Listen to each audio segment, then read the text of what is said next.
Oke, selamat pagi teman-teman BHR Talks. Ketemu lagi di sesi BHR Talks pada pagi hari ini. Seperti juga sesi-sesi sebelumnya, saya selalu mengundang teman-teman saya, sahabat-sahabat saya yang patut kita jadikan inspirasi, para inspirator di bidangnya masing-masing, sehingga kita bisa mendapatkan satu pelajaran gitu ya, supaya kita bisa memberikan dampak kepada orang lain di sekeliling kita. Nah, pagi ini di sesi ini saya kedatangan tamu, narasumber, inspirator. Beliau adalah orang yang memiliki latar belakang unik, di mana kalau selama ini kita wondering, kalau saya punya produk asuransi, ini bagus nggak ya? Kan pertanyaannya kan selalu begitu, bilangnya bagus nggak ya? Padahal yang sebenarnya harus ditanyakan kan, cocok nggak dengan kebutuhan saya? Tapi kan kebanyakan orang bilang bagus nggak ya dengan dengan situasi saya gitu, atau bagus nggak buat saya gitu. Nah, hari ini pertanyaan itu akan dijawab langsung oleh tamu kita pada pagi hari ini, seorang inspirator. Selamat pagi Pak Eko. Pagi Pak Basri. Ya, Pak Eko Nugroho ini adalah orang yang memiliki pengalaman mengembangkan produk-produk asuransi jiwa. Nah, jadi untuk bisa menjawab tadi pertanyaan-pertanyaan tadi, sesuai enggak, bagus enggak, ini adalah orang yang tepat gitu, karena ini enggak cuma jualan produk gitu, ini bikin gitu ya, ini bikin produk. Ditambah lagi Pak Eko ini punya gelar Certified Financial Planner, jadi financial planner yang tersertifikasi, jadi kita bisa bicara the whole concept of insurance ya, secara objektif. Oke Pak Eko, terima kasih sudah hadir Pak Eko pada pagi hari ini. Dan saya pengen tanya dulu, Pak Eko, kan tadi Pak Eko cerita bahwa sebelum kita mulai podcast ini kan Pak Eko sudah pernah membuat beberapa produk, tapi sebelum masuk ke sana saya pengen tahu dong, di industri udah berapa lama Pak Eko? Jujur aja Pak, di industri saya dari tahun 93 Pak. Wow, 93 itu berarti sudah hampir 30 tahun lah ya? Iya Pak. 20 tahun menjelang 30 tahun ya? Iya, Luar biasa, jadi udah melontok banget ya? Sesi untuk pensiun nih Pak sebenarnya. Oh iya, benar. Dan memang track recordnya dari selalu bikin produk di product development atau ganti-ganti channel gitu Pak? Oh gitu. Background saya tuh, kuliah saya tuh di aktuaria Pak. Jadi, Oke, memang kuliahnya di aktuaria, itu kuliah susah itu Pak? Iya, kebetulan belajar Pak. Jadi waktu mulai awal saya di departemen new business atau underwriting. Cuma underwriting. Oke, terus setelah itu baru saya pindah ke aktuaria selama kurang lebih 5 tahun, 4-5 tahun lah. Mm-hmm. Nah dari sana saya bergerak lagi maju ke, dulu belum ada namanya product development Pak. Oke. Ya, jadi dikatakan sebagai marketing research department. Marketing research. Nah terus berkembang lagi menjadi research and development. Tahun 2004-2005 saya baru mulai mengembangkan namanya product development. Nah teman-teman saya di industri product development tuh saya ambil beberapa relasi lah teman-teman industri. Jadi seperti kayak diskusi tentang market bagaimana, produk bagaimana, strategi perusahaan Anda bagaimana. Jadi seperti kayak sharing. Jadi seorang product development itu tidak hanya meng-create angan-angan, Pak. Jadi saya terjun langsung ke bawah, survei ke agen, survei ke nasabah, nanya ke teman-teman relasi, terus melihat juga regulasi juga, Pak. Jadi situasi bagaimana.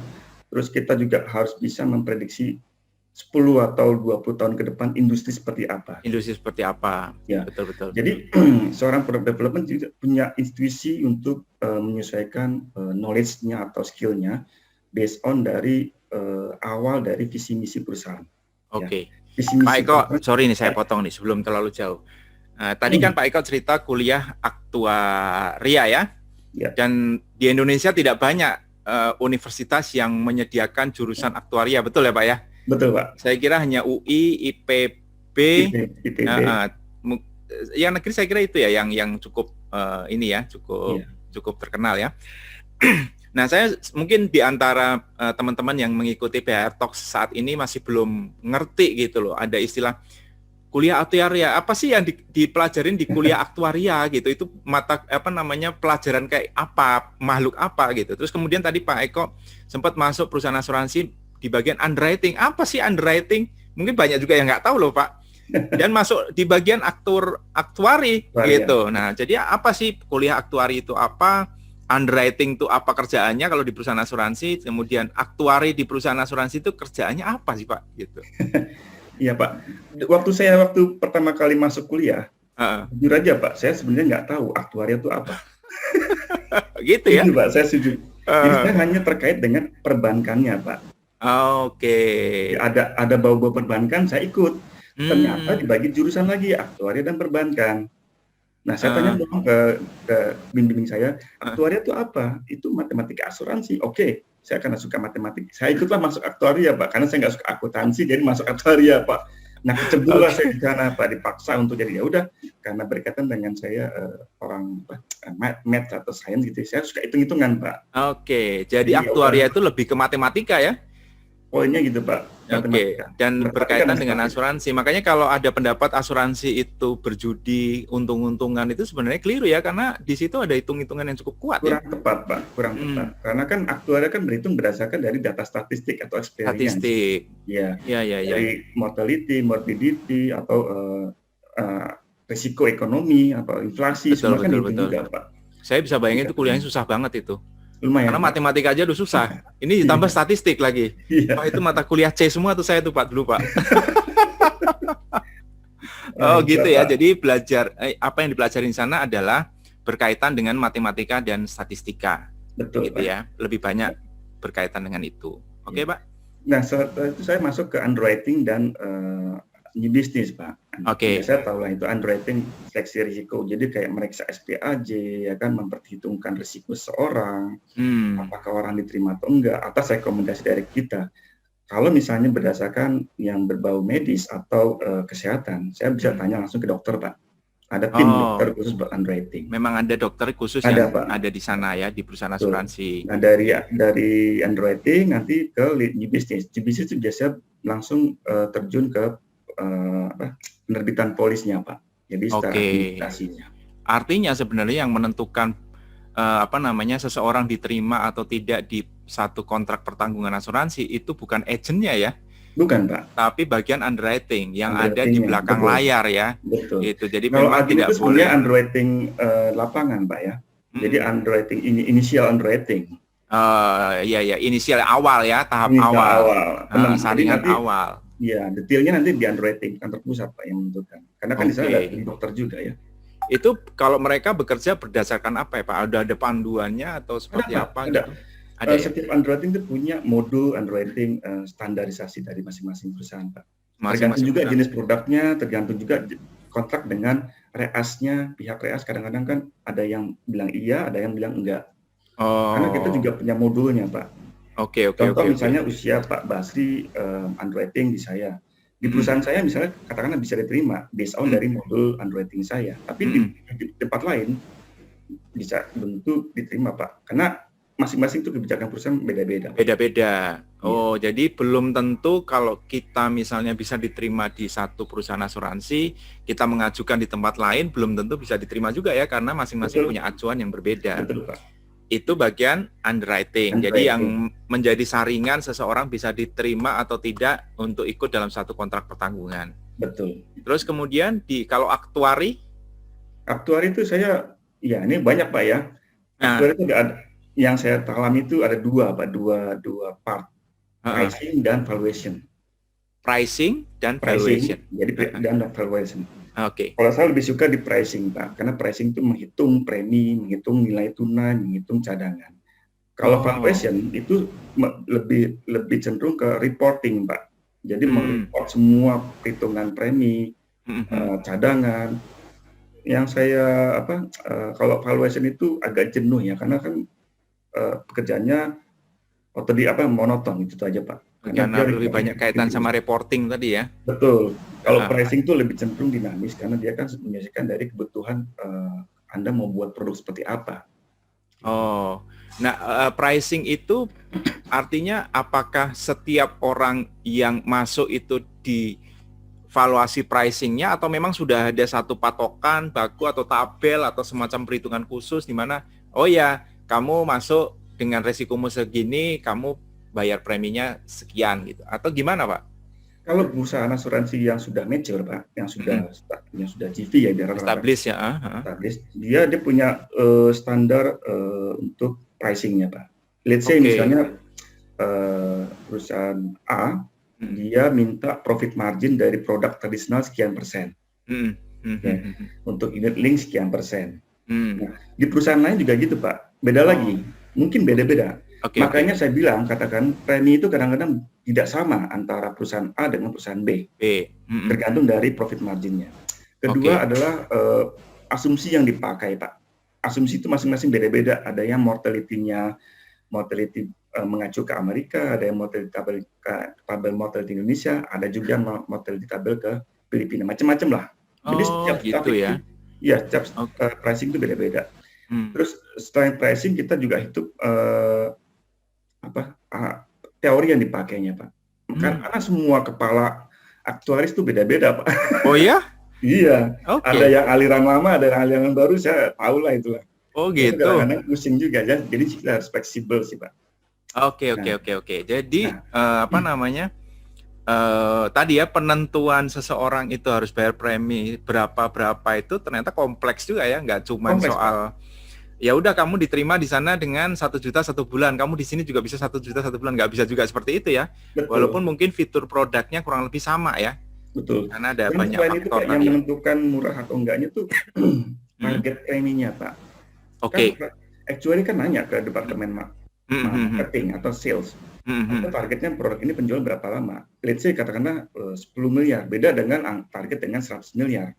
Dengan asumsi 100 miliar, kita sebagai actuaries bisa menentukan preminya lebih kompetitif lagi karena kan asumsi kita berharap dapat omset atau premi yang lebih gede, besar lagi, Pak, bandingkan dengan yang 10 miliar. Mungkin preminya lebih agak mahal. Oh jadi itu berpengaruh ya. Jadi target satu produk bisa mencapai satu volume penjualan tertentu itu menentukan ininya ya. Iya, makanya Bapak diminta setiap tahun kan bisnis plan targetnya berapa. Iya, benar. Itu kebutuhan dari orang aktuaria juga, Pak.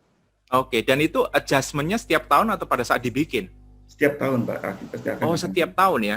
Kalau tergantung kondisinya juga, Pak. Kondisi ekonomi lagi membaik, ya targetnya mungkin nggak terlalu tinggi yang kemarin misalnya. Kalau diperhitungkan tahun depan ekonomi bagus, mungkin targetnya lebih tinggi lagi, Pak. Oh, gitu ya. Semakin tinggi targetnya, orang aktuaria atau orang pricing pasti akan memberikan premi yang lebih kompetitif dibandingin dengan targetnya nggak sesuai dengan harapan aktuaris.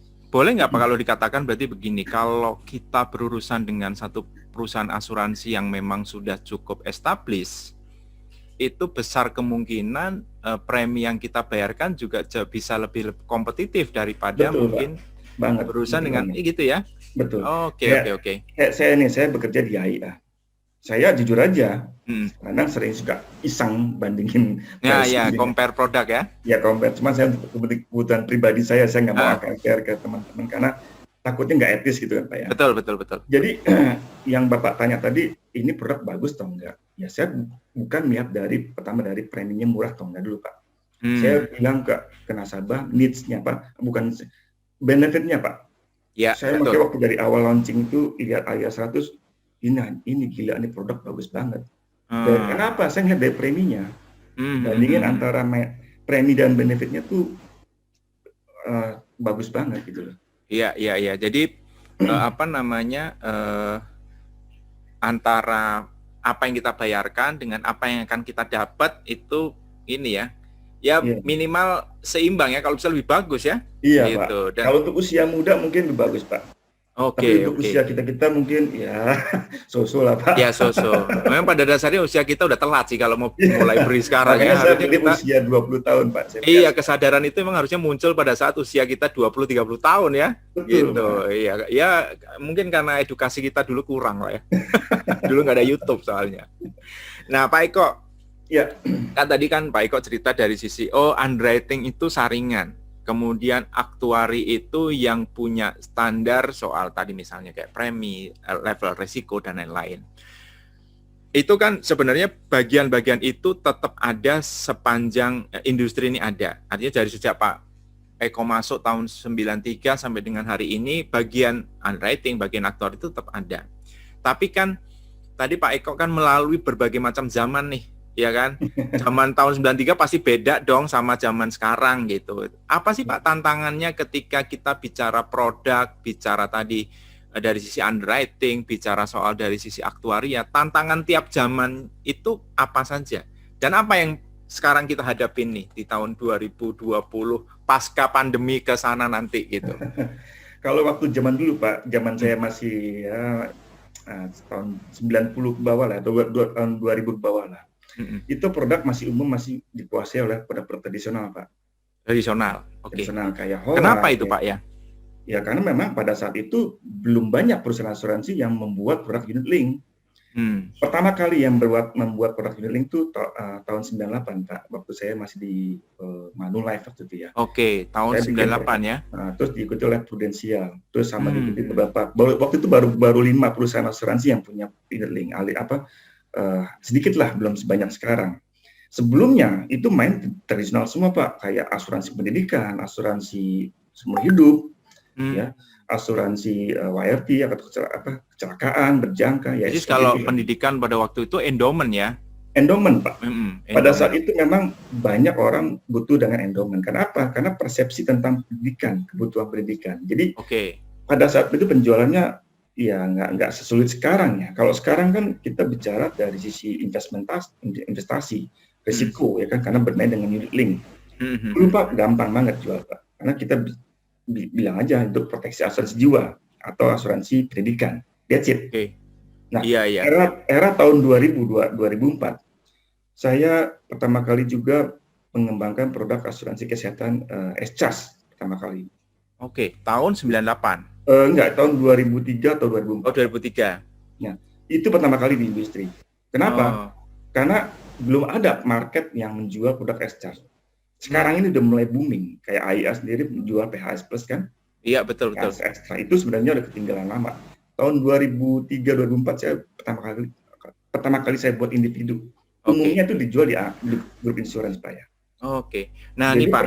Tadi kan Pak Eko kan cerita tadi tahun 93-an sampai kurang lebih 98 tadi ya, sebelum ada kemunculan unit link itu kebanyakan tradisional. Mungkin bisa dimengerti karena ya mungkin memang belum dikenal unit link gitu ya. Betul, Pak. Pertanyaannya, tahun 98 itu kan krisis, ya kan? Nah, kenapa justru pada saat krisis di mana katanya kalau krisis itu kan investasi lagi ancur-ancuran gitu kan? Kenapa justru meluncur produk unit link, dan kenapa bentuknya unit link gitu yang sampai hari ini masih banyak salah mengerti sama orang gitu, bahwa ini adalah investasi nih gitu, dibayangkan kayak reksadana. Kenapa momentumnya pada saat itu lahir unit link justru pada saat tahun 98 Pak? Tahun 98 itu kan waktu itu kan krisis Pak ya? Ya betul. Dan saya ingat banget banyak polis US dollar dikonvert ke rupiah Pak. Iya. Saya ingat banget karena saya menangani juga waktu itu. Iya, karena dolar lagi tinggi-tingginya. Ya, buat yang pegang dolar tuh lagi tinggi-tingginya ya, lagi seru-serunya ya. Duran runtuh itu Pak. Benar. Nah, pada saat itu akhirnya manajemen memutuskan bahwa kita nggak bisa berharap dari produk-produk tradisional. Karena apa? Karena kan jaminannya ditanggung oleh perusahaan asuransi. Betul. Terus waktu itu inisial dari manajemen, kita akan membuat produk di mana risikonya tidak ditanggung oleh perusahaan asuransi. Yang pertama kali modelnya adalah Universal Life Pak. Universal Life. Risiko tidak ditanggung oleh perusahaan asuransi, tapi ditanggung oleh pemegang polis Pak. Nasabah sendiri. Dalam bentuk investasi ya, risiko investasi. Ini cikal bakalnya dari Universal Life Pak. Nah itu gimana tuh Pak? Apa? Universal Life tuh kayak gimana itu? Universal Life itu adalah bentuknya investasinya ditaruh dalam bentuk deposito waktu itu awalnya. Jadi kita buat produk di mana nasabah memiliki nilai tunai atau guaranteed return-nya ditempatkan di investasi di dalam bentuk deposito. Mau deposito rupiah atau deposito dolar dari pilihan opsinya pemegang polis. Dengan kata lain, risiko kita nggak nanggung, Pak. Ya. Kalau sebelumnya kan waktu krisis itu kan 98 kita nanggung dolar Pak ya. Kebetulan waktu itu investasi kita nggak di split Pak. Kalau polisnya dolar ditaruh di dolar, kalau polis rupiah ditaruh di rupiah. Zaman dulu gitu Pak. Nah, kebetulan. Tapi banyak perusahaan asuransi itu yang menempatkan polis dolar investasinya ke rupiah Pak. Karena selisihnya tinggi sekali waktu itu ya. Iya. Dia nggak berharap itu. Ketika Krismon atau tahun 98, boleh dia cadangan perusahaannya. Akhirnya mau nggak mau dia cap. Jadi dibatasi kursnya waktu itu sampai kalau nggak salah sampai Rp5.000 per $1. Wow. Kalau kita floating kan ngikutin market. Betul. Dia aman. Nah, bagi perusahaan-perusahaan lain yang menaruh polis US dollar ditempatkan dalam investasi rupiah, ya dia buntung Pak. Iya. Dan pada waktu itu kan sebelum 98 benar-benar itu risiko ditanggung penuh sama perusahaan asuransi karena manfaatnya pasti ya. Iya. Iya dong, kalau kayak endowment dana pendidikan waktu zaman-zaman dulu itu kan pasti pada masuk SMP pasti keluar sekian ya nggak? Betul kan Pak gitu ya? Betul. Jadi sekarang bagi nasabah yang beli produk asuransi tradisional sebelum era 98 beruntung Pak. Beruntung ya. Kenapa? Karena preminya murah. Dia pakai masih asumsi lama kan. Atau orang yang beli whole life atau seumur hidup beruntung sekali. Kayak contoh saya Pak ya. Sebelum saya Krismon, saya beli asuransi seumur hidup. Pembayaran premi sudah selesai, tapi benefitnya tinggi. Ya, saya dan coverage-nya sampai masih jalan sampai dengan masih Pak. Iya, sampai usia 99 ya. Iya, saya bayar 10 tahun Pak. Oke.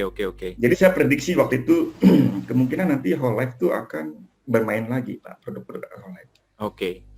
Artinya Pak sebenarnya kalau ini bisa dimengerti kenapa ada beberapa perusahaan asuransi lokal lah ya yang sampai gagal bayar padahal dia kebanyakan jual produknya endowment karena faktor ini ya. Betul Pak. Ya contoh lah ya, kita sebut merek aja misalnya kayak Bumi Putra. Itu kan sebagian besar nasabahnya beli untuk dana pendidikan kan karena dia jualnya kuatnya di sana kan Pak ya. Betul. Dan pada saat investasinya sudah nggak apa yang dia simpen itu sebagai investasi tidak bisa mengcover perkembangan janjinya, artinya investasi duitnya itu turun sedangkan dia harus membayar nilai pasti, itu yang membuat dia kolaps ya. Iya. Kalau dulu pricingnya Pak, asumsi tingkat bunga dalam hitungan bunga produk. Hari preminya tuh pakai asumsinya sekitar range antara 9 sampai 10% Pak. Oke. Bayang nggak? Sekarang investasi berapa persen Pak? Bapak tahulah. Benar. Nombok gitu. Jadi produk portfolio lama Pak akan kalau bagi perusahaan asuransi sekarang jadi kayak tanggung jawab gitu loh Pak. Iya.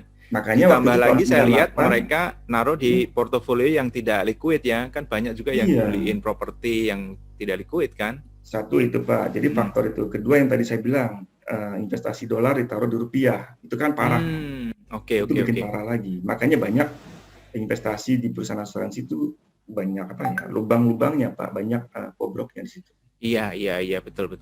Oke Pak, nanti kita dalemin soal ini. Kita kembali lagi ke tahun 98 tadi, unit link nih, yang sampai sekarang masih banyak disalahpahami. Jadi sebenarnya konsep awal dibikinnya unit link itu apa sih Pak?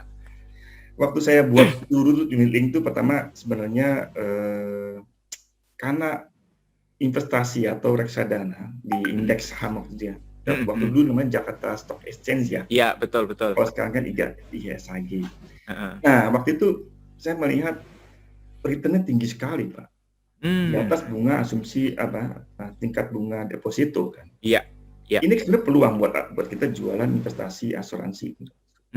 Maka waktu itu tahun 2000 kita kebetulan lah bukan kita mau cari market, kita mau cari peluang bisnis baru gitu Pak. Iya. Kalau dibilang mencari blue ocean strategi lah. Oke. Yang lain pada sibuk main di tradisional, kita main di unit link waktu itu Pak. Cuman masalahnya, problemnya adalah pada saat itu adalah edukasinya tentang investasi sangat sulit Pak. Oke. Kalau sekarang kan agak gampang Pak ya, karena kan banyak informasi atau media menjelaskan tentang investasi lewat medsos, lewat WA, apalah.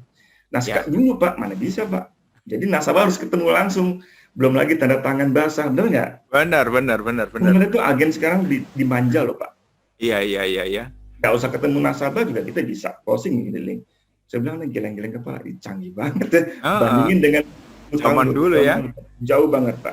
Itu pada saat proses closing penjualannya. Pada saat proses edukasinya juga challenging banget kan, karena kita ngasih tahu orang yang nol sama sekali, nggak punya ini kan pengetahuan gitu. Jadi saya memberikan edukasi ke masyarakat itu secara sederhana sih Pak. Nggak usah muluk-muluk lah. Terlalu dalam mungkin mereka nanti akan pusing sendiri. Kecuali nasabah-nasabah yang paham tentang investasi. Nah, maka teman-teman saya itu kebetulan dari teman-teman investasi sedikit ngobrol, saya ngambil poin-poinnya Pak untuk penjelasan tentang produk.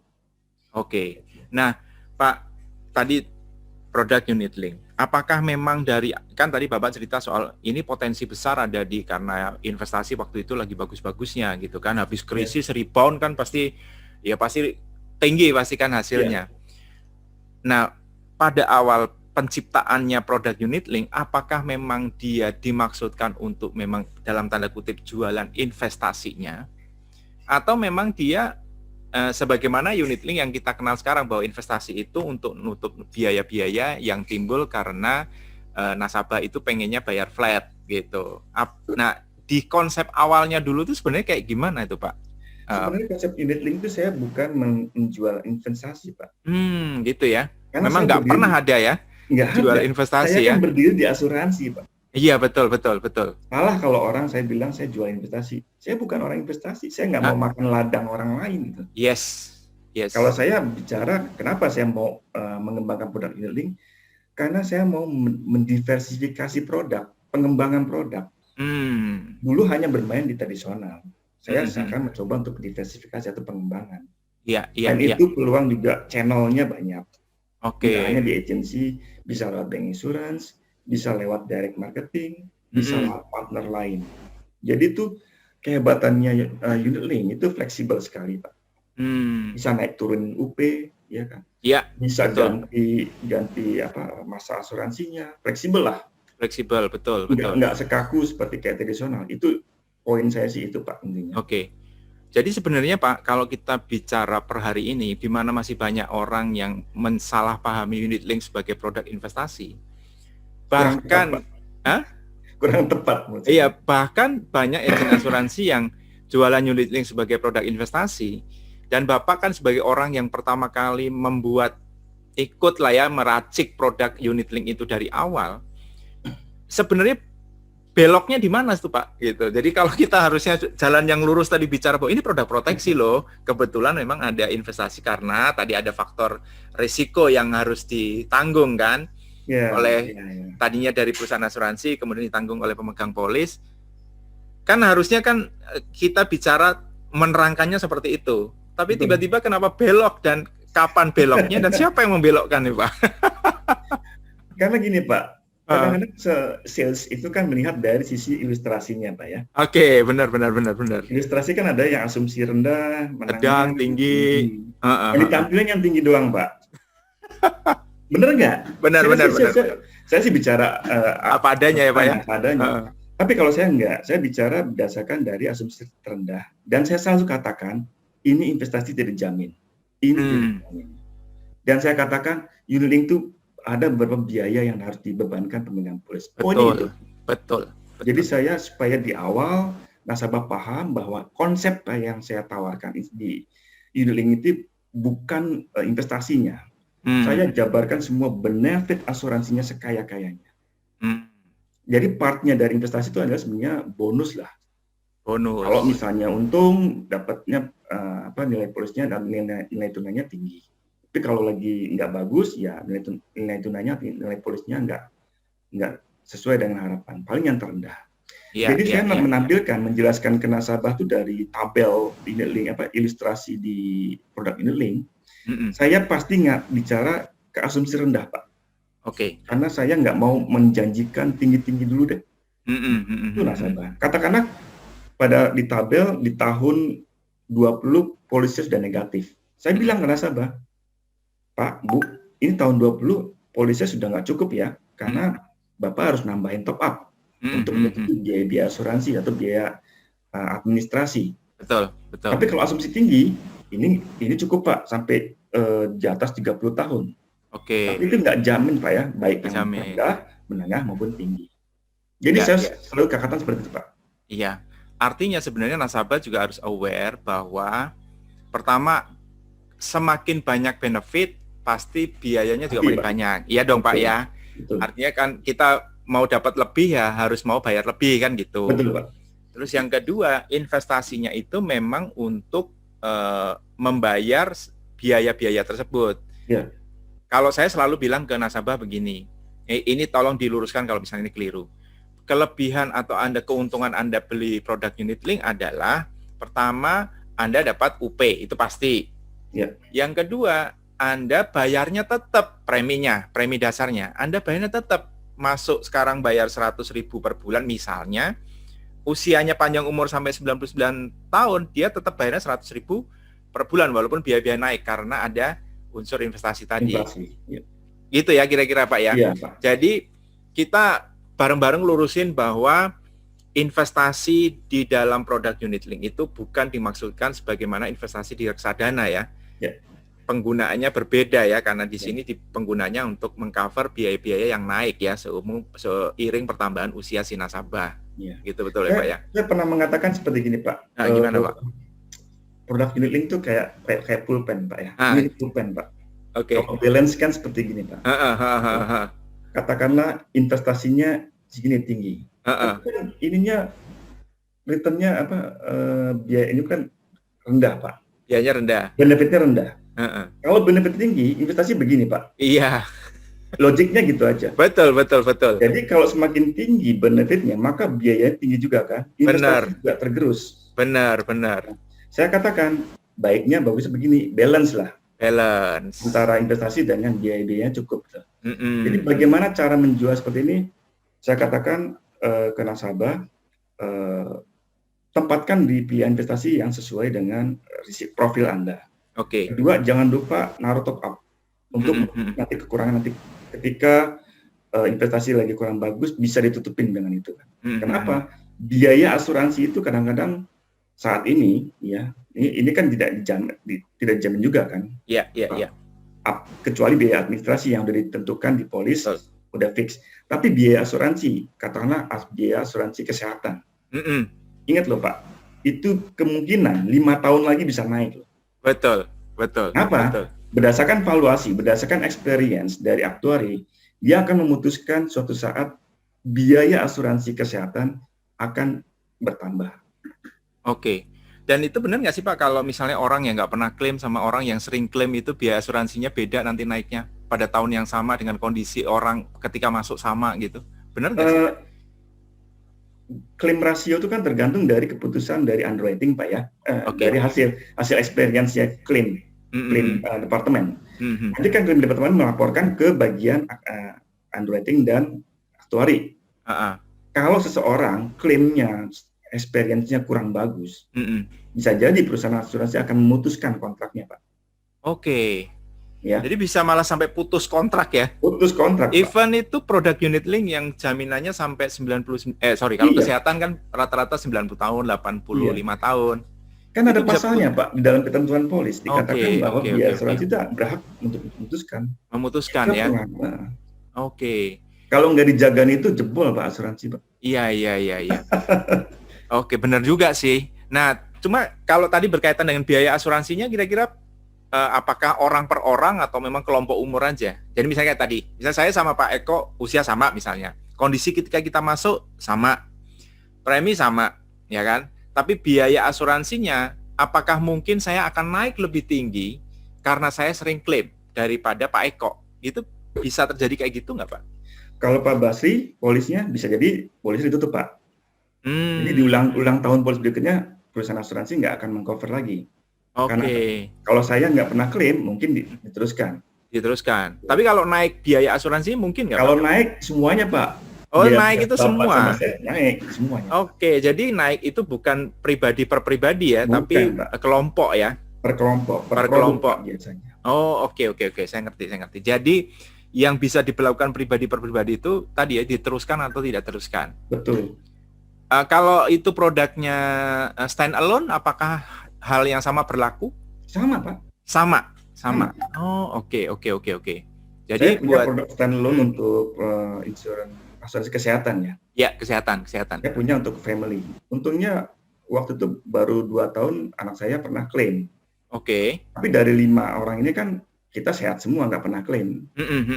Oh, jalan terus, Pak. Sepanjang klaim rasinya nggak begitu besar. Tapi kalau nanti ada klaim besar, mungkin ulang tahun polis berikutnya saya akan ditutup sama asuransi, Pak. Karena dianggap klaim saya sudah terlalu tinggi. Oke. Nah, ini mungkin yang banyak teman-teman belum tahu nih, di mana ada klausul apa namanya Ada, Pak. asuransi.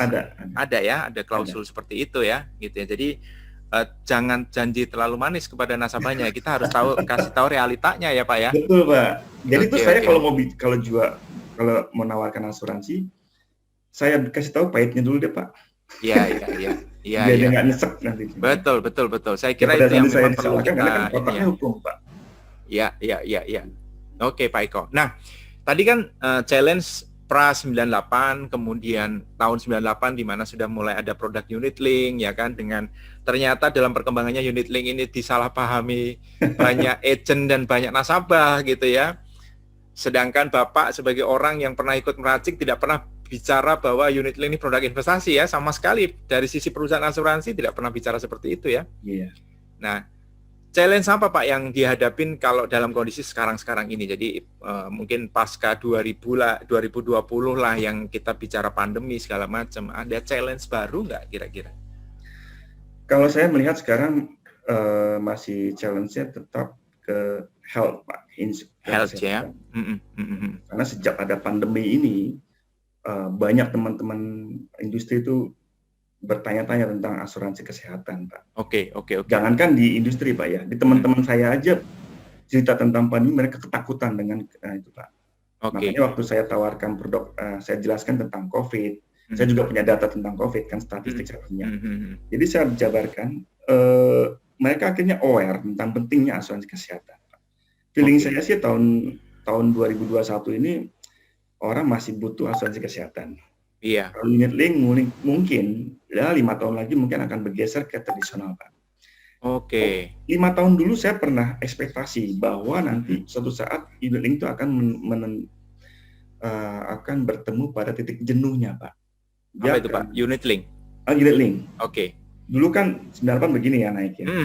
Nanti pada saat titik tertentu dia akan emerging marketnya udah mulai stagnan, Pak. Mungkin turun. Diganti dengan tradisional produk, Pak. Oke. Jadi waktu itu di perusahaan saya sebelumnya, saya sudah siapkan beberapa produk tradisional, Pak. Memang waktu itu 3 tahun yang lalu saya sudah buatkan konsep produk tradisional. Apa Pak kira-kira yang bikin grafiknya akan jenuh itu, Pak? Yang tadi udah sekarang nih mature terus kemudian dia akan decline kan? Karena memang mungkin banyak orang yang tadi banyak yang udah paham tentang investasi, Pak ya. Kedua, mereka udah aware, sadar bahwa sekarang ini nggak hanya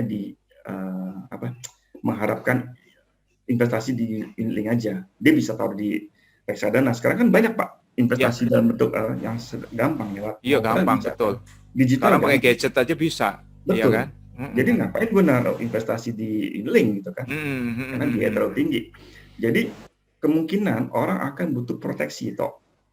Oke, jadi urusan sama perusahaan asuransi itu urusannya proteksi tok gitu ya? Iya, poin saya akan berkembang, akan banyak kebutuhan tentang produk-produk tradisional kembali, Pak.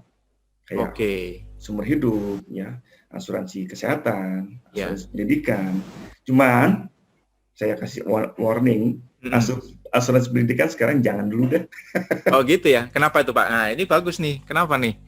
Enggak, buat perusahaan asuransi jiwa mau bikin asuransi pendidikan, jangan dulu ya.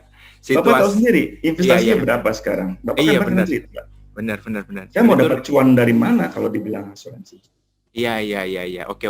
Nah, tadi Pak, tadi kan Bapak cerita soal mungkin ada beberapa teman yang mengikuti BHR Talks kali ini belum mungkin bingung tradisional unit link. Mungkin kalau yang nggak di asuransi mungkin bingung ya. Tradisional itu berarti produk-produk zaman dulu yang memang tidak melibatkan investasi. Betul. Nah, kalau unit link melibatkan investasi ya, di mana Iya. di package dalam satu polis itu ada investasi, ada ini. Nah, mungkin buat teman-teman yang belum tahu. Nah, kita bicara tren ke depan orang sudah akan lari balik lagi ke zaman tahun 93, asuransi tradisional ya Pak ya. Oleh perusahaan asuransi ini dipandang sesuatu yang menyenangkan kah? Atau waduh ini balik lagi ke zaman gue yang harus nanggung resiko investasinya nih, karena gue harus ngasih nilai pasti kan gitu. Yeah. Gimana Pak kira-kira pandangan mungkin teman-teman Bapak yang masih aktif di bagian produk, mungkin masih di itu perusahaan asuransi? Kalau menurut pribadi saya, ini saya nggak bicara tentang wakil dari teman-teman, saya nggak enak nanti. Kalau pribadi saya Pak, secara pribadi ya? Iya, ini pribadi saya mungkin asuransi akan bermain ke real proteksi Pak. Real protection. Okay. Real protection, seperti kayak seumur hidup atau asuransi berjangka, atau asuransi kecelakaan. Iya. Tidak lagi bermain di endowment ya? Bukan endowment Pak. Bukan endowment ya? Agak risiko juga, karena kan investasinya garantis Pak. Iya, benar. Nah, terus kedua, nanti perusahaan asuransi akan pusing Pak. Kenapa? Karena kan uang premi yang diterima dari nasabah kan diinvestasikan kan Pak? Iya. Return investasi sekarang kan susah Pak. Iya. Mau dapat uang dari mana? Deposito tidak mungkin. Betul. Perusahaan asuransi akan cari investasi lain, instrumen lain. Misalnya main di obligasi kah, atau main di saham kah, atau main di forex kah, whatever lah. Itu tergantung dari manajemen bagian investasinya. Betul. Dia akan pusing Pak. Contoh Pak, di Korea, di Korea itu investasi bahkan udah 1 atau kurang dari 1% Pak ya. Returnnya. Jadi perusahaan asuransi di sana itu udah main pure real asuransi risiko Pak. Udah nggak main benar-benar protection ya. Jadi uang pertanggungan, betul, jiwa, kesehatan. Bahkan di Jepang pun udah nggak ada lagi Pak unit link. Nggak ada apa? Unit link? Udah nggak ada. Oke. Jadi industri nanti dugaan saya unit link dia lambat laun akan ditinggal Pak. Orang akan menjual benar-benar pure benar proteksi. Bisnis itu challenging ya Pak ya. Challenging. Karena kalau sebagian besar kan kalau sekarang jualan unit link kan jualan investasi, mungkin orang lebih dijanjikan duit balik kan orang kan seneng ya. Iya. Gitu walaupun nggak pasti ya. Mungkin jualannya mungkin jauh lebih gampang. Tapi kalau jualan produk unit link di mana non unit link tradisional tadi yang benar-benar pure protection itu berarti rada sedikit challenging ya. Artinya angle penjualannya kita harus pinter-pinter banget gitu. Itu tantangan baru buat para pemain teman-teman yang masih ada di industri asuransi ya, para agent terutama ya dan leader-leader. Wah luar biasa nih, menarik nih Pak. Nah Pak, aduh saya udah dapat banyak banget ini hari ini nih. Jadi ngerti nih. Jadi seluk-beluknya. Nah, cuman kan gini Pak, tadi kita zaman kan bergerak, kemudian kebutuhan nasabah juga terus shifting lah ya, bergeser gitu ya. Saya ingat mungkin kalau saya masuk di industri kan baru 7 tahun ya Pak ya. Itu kalau 7 tahun lalu kita ngomongin soal waris, itu orang kayaknya nggak buy-in gitu. Maksudnya apa sih lu ngomongin waris gitu kan. Tapi hari ini itu semua orang menjadi ngomongin waris, dan asuransi ini bisa menjadi salah satu solusinya kan sebenarnya. Nah, sebenarnya Pak, kalau tadi kemarin Bapak bicara bahwa wah ini produk ini bagus nih, gitu.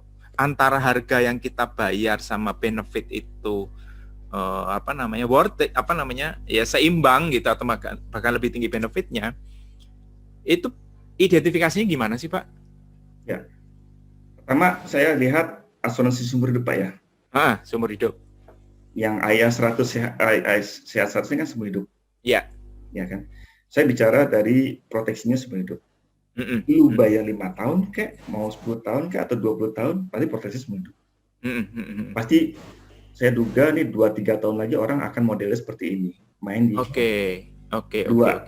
Kedua, perlindungan CI-nya sampai sumber hidup, ya betul kan? Ya, critical illness ya, penyakit kritis. Nah, tambahan lainnya tuh ya kayak benefit, ada manfaat ICU, contoh nasa ICU, manfaat ICU apa? Ada benefit untuk major atau minor, plus angioplasti, ya Mm-mm. semuanya yang saya bikin tabel kemarin tuh Pak. Mm-mm. Mm-mm. Kalau teman-teman BHR baca di tabel perbandingan produk kemarin, jauh banget kan jomplang antara Ya. produk kita dengan ini. Kedua, yang ketiga adalah bahwa produk ini adalah yang saya harapkan nanti ke depannya Pak. Mm. Kemarin kan ACP Pak. Ya, Ya, critical protection ya. betul. Waktu itu saya tanya, kenapa ditutup sih? Padahal itu bagus-bagus. Iya kan? Akhirnya ternyata terjawab sudah dengan IAS 100 ya. Iya, Jauh betul. lebih kaya gitu Pak. Jauh lebih. Bahkan ada uniknya tuh yang saya salut tuh ada yang tadi untuk unborn child Pak. Oh iya, anak belum lahir ya. Iya, itu belum ada di market seperti itu Pak. Oke. Ya. Terus saya bandingin dengan premi yang dikeluarkan dengan benefit tadi. Ya kalau bilang 1:10. Iya. Ya. Kalau perusahaan lain preminya 1, mungkin benefitnya 3 atau 4 Pak. Oke. Jadi saya bilang jauh banget dengan benefit kompetitor lain. Ya saya bilang waktu pertama kali launching, gila ini produk bagus banget. Apalagi kemarin yang sebelumnya tuh Vital Care ya. Ingat ya Pak, yang waktu kalau misalnya nasabah kena CI, ya. Itu ada santunan bulanan 100 bulan. Iya. Itu belum ada di market. Oke. Jadi poin saya adalah nanti semua orang akan butuh tentang produk whole life Pak. Apalagi ini berkaya lagi dengan CI sampai 199 tahun. Iya, benar. Saya punya potensi CI. Oke. Dan dari keturunan saya punya penyakit jantung. Ya kan? Iya. Nggak tahu kita penyakit lain kan nggak tahu Pak. Betul. Pasti ada itu kemungkinan. Itu sih saya bilang Pak. Oke. Benefit yang saya bilang dari IAS 100 tadi. Nah, artinya selain agentnya juga harus makin dalam tanda petik pinter, artinya ngulik ya tadi ya. Ya. Ini kan kadang-kadang gini ya, kita tuh jadi agent itu juga sebagai ahli investment, jadi ahli kedokteran ya nggak Pak? Kita bicara angioplasti. Betul. Saya aja terus terang baru tahu istilah angioplasti setelah masuk ke industri gitu. Tadinya nggak ngerti gitu, karena nggak pernah belajar kedokteran kan gitu. Iya. Dan di samping agentnya memang harus pintar dalam tanda petik, nasabah juga harus kritis ya. Iya, jadi Pak. jangan cuma lihat premi murah aja. Betul. Itu yang saya kira mungkin kita perlu share kepada para pendengar BHR Talks, dua hal tersebut gitu. Jadi nasabah juga harus kritis, jangan cuma agennya aja yang tahu angioplasti. Nasabah juga mesti ngerti tuh angioplasti itu apa gitu ya. Itu. Ya tadi karena tiap-tiap orang punya potensi sakitnya masing-masing ya, Pak Eko ya. Betul. Iya. Nah, Pak Eko. Oke. Terus kemudian gini, Pak.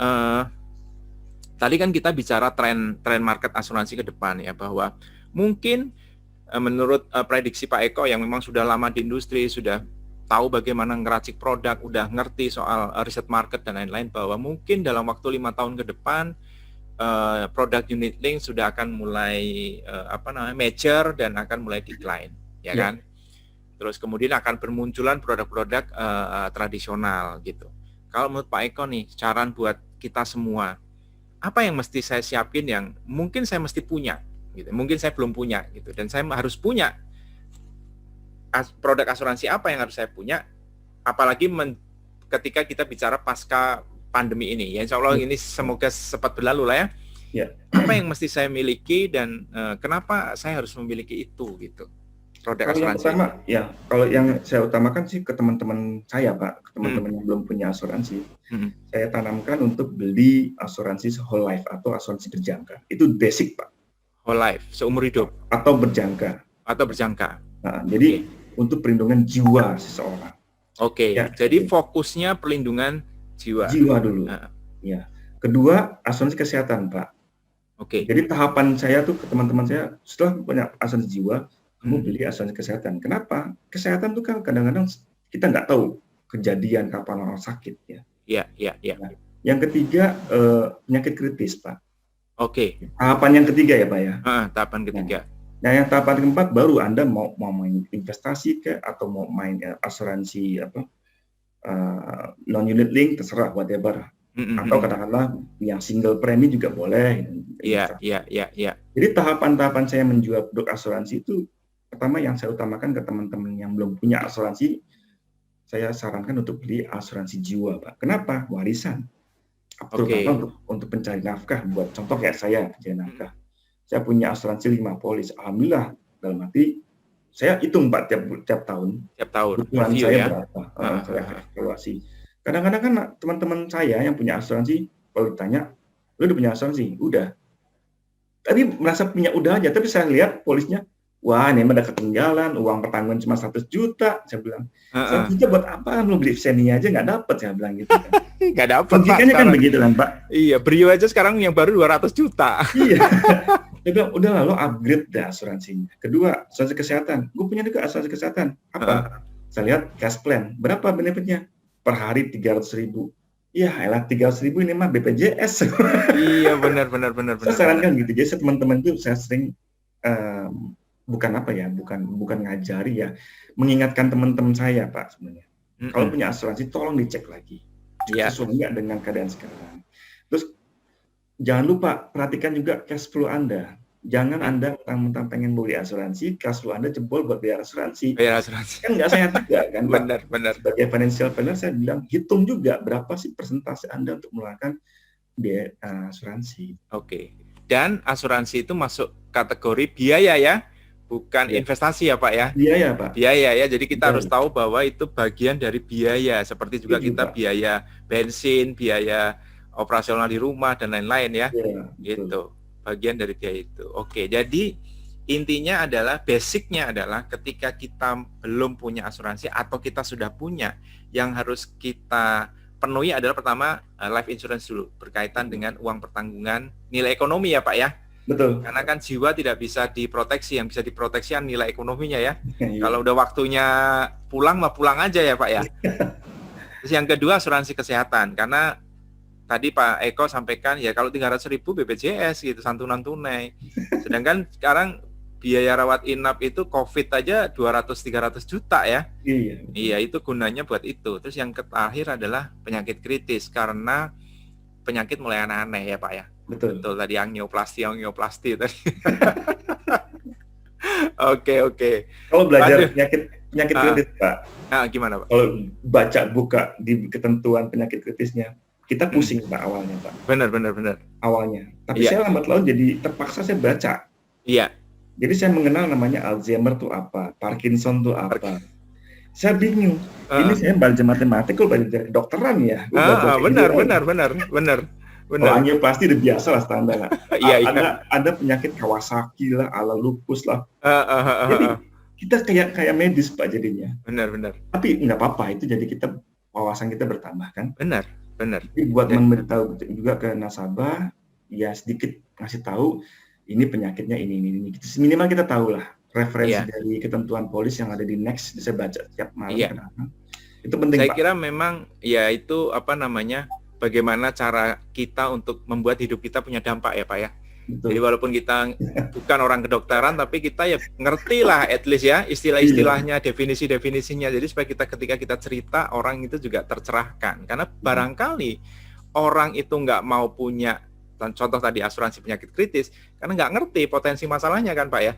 Iya. Betul ya. Gitu. Oke.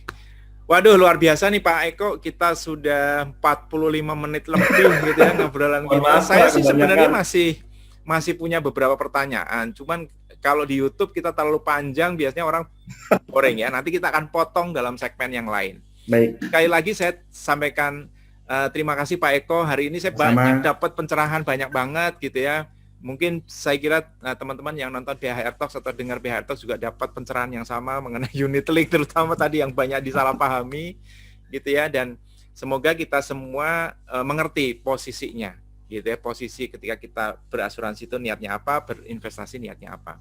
Pak Eko, kita akan nanti bikin segmen kedua Pak Eko.